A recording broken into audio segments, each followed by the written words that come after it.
Tu crois que ton chien comprend tes émotions. Et c'est vrai, mais pas comme tu le penses. Tu crois qu'il sait quand tu es triste, qu'il voit quand tu es en colère, qu'il sent quand tu es heureux. Mais la vérité, c'est qu'il ne comprend pas tes émotions comme un humain. Il les ressent, il les absorbe, et parfois, il les porte à ta place. Ton chien ne t'analyse pas, il te vit. Et selon la façon dont tu vis ce que tu ressens, tu peux soit le rapprocher de toi, soit le blesser sans le savoir. Reste bien jusqu'à la fin, parce qu'après cette vidéo, tu ne verras plus jamais ton chien de la même façon. Tu comprendras enfin ce qu'il ressent vraiment quand il sent ton cœur battre différemment. On dit souvent, les chiens sentent nos émotions. Mais ce n'est pas juste une phrase tendre, c'est une vérité scientifique et bouleversante. Ton chien lit ton monde à travers ton énergie, ton odeur, ton souffle, ton ton de voix. Chaque battement de ton cœur est une phrase pour lui, chaque silence, un mot qu'il essaie d'interpréter. Quand tu es calme, son corps se détend. Quand tu es tendu, son rythme cardiaque change.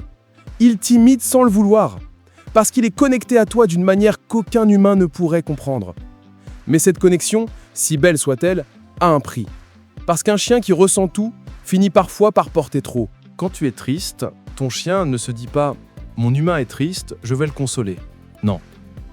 Il ressent ta peine comme une vibration, une onde qui traverse ton corps puis le sien. C'est pour ça qu'il s'approche lentement, qu'il pose sa tête sur ton genou. Pas pour te calmer, mais parce que ton chagrin devient le sien. Il le partage instinctivement. Et ce partage, c'est sa façon de t'aimer. Mais quand ta peine dure, quand ton silence devient lourd, quelque chose change en lui. Tu crois qu'il dort plus, qu'il devient calme. Mais non, il s'éteint un peu. Parce qu'il absorbe une émotion qu'il ne peut pas comprendre. Et à force, il s'épuise. Certains chiens deviennent anxieux, d'autres distants. Certains te suivent sans cesse, d'autres se couchent loin. Ce n'est pas de l'indifférence, c'est une fatigue invisible, une forme de chagrin emprunté. Quand tu es en colère, c'est encore plus fort. Tu penses qu'il a peur du ton, mais non. Il sent ton énergie, la tension dans ton corps. Et il ne sait plus si cette colère vient de toi, de lui ou du monde.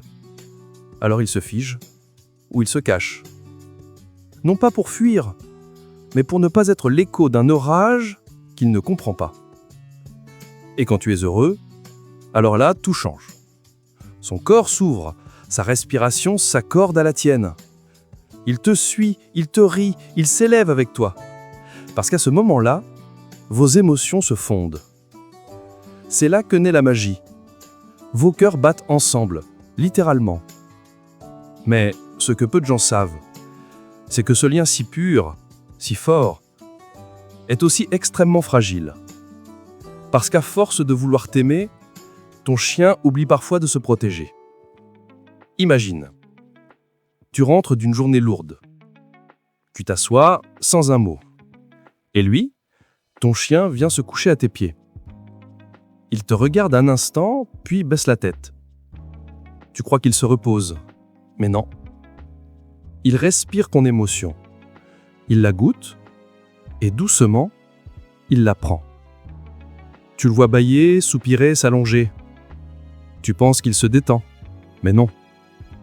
C'est son corps qui évacue ce qu'il ne comprend pas. Ce que toi, tu ne dis pas. Et c'est beau. Mais c'est aussi dangereux. Parce qu'à force de te porter, il se vide. Et un jour, sans que tu t'en rendes compte, il devient plus terne, plus fatigué. Pas malade, juste émotionnellement plein. Et ce vide en lui, c'est souvent ton trop-plat à toi. Mais il existe un moment précis, un signe unique, qui montre que ton chien ne comprend plus tes émotions, qu'elles sont devenues trop lourdes pour lui. Tu veux savoir lequel ? Reste encore un instant. Parce que ce signe-là, presque personne ne le voit. Mais quand tu le reconnais, tu comprends que ton chien t'aimait tellement qu'il apportait ce que toi, tu n'arrivais plus à sentir. Ce signe, c'est quand ton chien cesse de réagir à toi. Avant, il venait quand tu étais triste, il bondissait quand tu riais. Mais maintenant, il ne bouge plus. Il t'observe sans expression. Il respire différemment. Tu pleures, il ne s'approche pas. Tu souris, il reste au sol. Ce n'est pas de la distance, c'est du trop-plein. Le moment où ton chien ne sait plus comment t'aimer, parce qu'il ne comprend plus ce que tu ressens. Il veut t'aider, mais il ne sait plus comment. Alors il se tait. Et dans ce silence, il t'appelle sans un son. Il attend ton signal. Un souffle plus lent, un mot doux, une présence calme. Et quand il sentira ça, quand il sentira ton apaisement, tu verras son regard changer. Ses yeux redeviendront clairs, son corps se détendra, parce qu'il aura compris que ton cœur, enfin, est redevenu sûr. Les chiens ne comprennent pas nos mots, mais ils comprennent nos mondes intérieurs. Ils ne traduisent pas nos émotions, ils les vivent. Et parfois, ils les portent.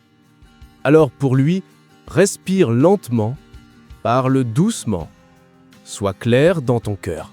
Parce qu'un chien ne cherche pas à te juger, il cherche juste à te suivre sans se perdre. Et si tu veux vraiment l'aimer, apprends à être calme pour deux, serein pour deux, heureux pour deux. Parce que ton chien ne veut pas que tu sois parfait, il veut juste sentir que ton monde est un endroit où il peut poser le sien sans se blesser. Ce soir, regarde-le et dis-lui sans parler, « Tu n'as plus besoin de porter mes tempêtes. » Et quand il soupirera, tu sauras qu'il t'a entendu. Et si tu veux continuer à comprendre ce lien invisible entre ton cœur et le sien, abonne-toi, parce qu'ici, on ne parle pas seulement d'éducation, on parle de cœur relié, de silence qui parle et de cette vérité que ton chien connaît mieux que toi. Il ne t'écoute pas, il te ressent.